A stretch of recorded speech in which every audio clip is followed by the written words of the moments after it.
Sets, like that giant whale in Moby Dick, have risen from the depths of the cognitive sphere and engulf every field of mathematics that we know and love. It has been an absolute mukbang for set theory, to the point where one could basically call most mathematical fields just advanced set theory. Calculus? Nope, that's set theory. Differential equations? Set theory. Abstract algebra even? It's just a little bit more complicated version of set theory, and away we go. Of course, we don't do that because that'd be super tedious, but this is kind of a thing that goes untold in a lot of modern math textbooks. Hold on 1 second, I'm gonna change locations.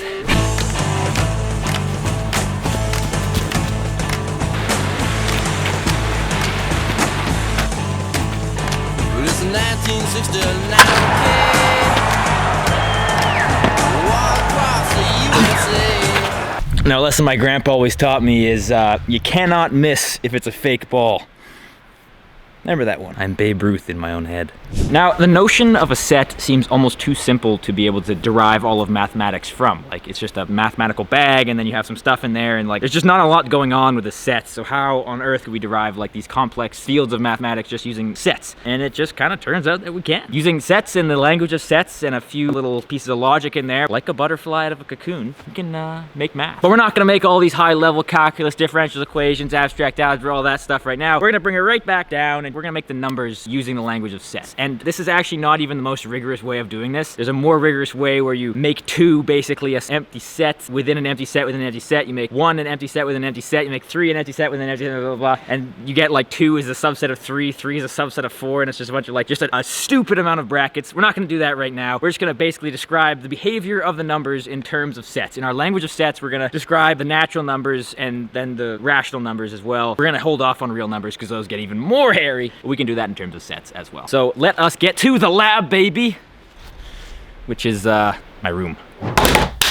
So if you've ever asked yourself what algebra really is, then this video is for you. You've done algebra in the past, in high school or whatever. It kind of feels like a lot of methods of doing stuff, and a lot of it's intuition-y. You use addition, you use multiplication, you use division, you use subtraction, you can kind of do some stuff to find answers. I was quite curious, to be honest, if there was some sort of structure there that would simplify all of these complex things into a few simple rules so that it was a lot more clean, logically speaking. And it turns out that's a thing that was done. I did not know that this was that until far later, where I had read some mathematical history and mathematical philosophy and discovered that that was the case. I wish I'd known that before diving in, because that would have made a lot more interesting, at least, the study of this, because this is what algebra is. The algebra you know from high school and whatnot, it can be summed up in a few simple rules and a few simple properties of those rules and a few simple descriptions and little things like that. And then from there, these simple rules that don't really feel very profound when you see them lead to this profound theory, which gives us a ton of different powerful tools with which to understand the world. And the first step in understanding this is the distinction between numbers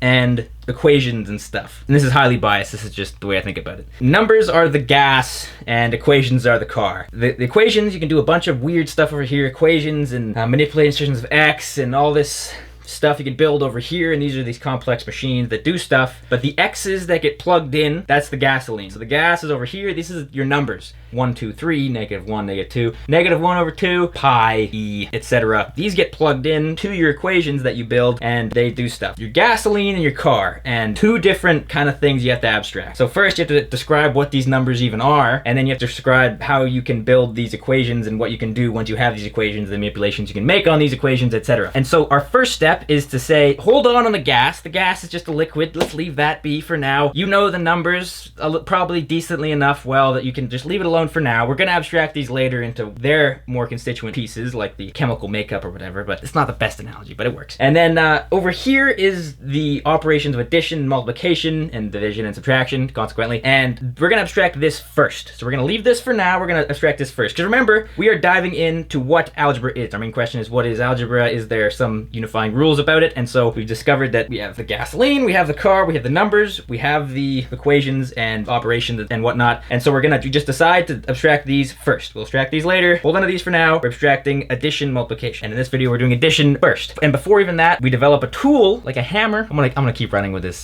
this analogy. I don't know how well that's helping for the people learning this, but like a hammer with which to understand addition more fundamentally. For me, at least, addition was kind of one thing. It was an axiom, but it turns out that axiom actually can be pieced apart, just like, you know, the plum pudding pudding model of the atom back in the day. Turns out that there was a lot more stuff going on in that atom than this thing. Atomos was like the indivisible, and it turns out that actually atoms are divisible, quite divisible really. It turns out addition is actually quite divisible into more fundamental parts that make up addition. So where can I go with this analogy? And then we have to somehow break up addition. Okay, yeah, it's to somehow break up addition into see its constituent parts, like that particle accelerator at CERN. Yes, a good analogy.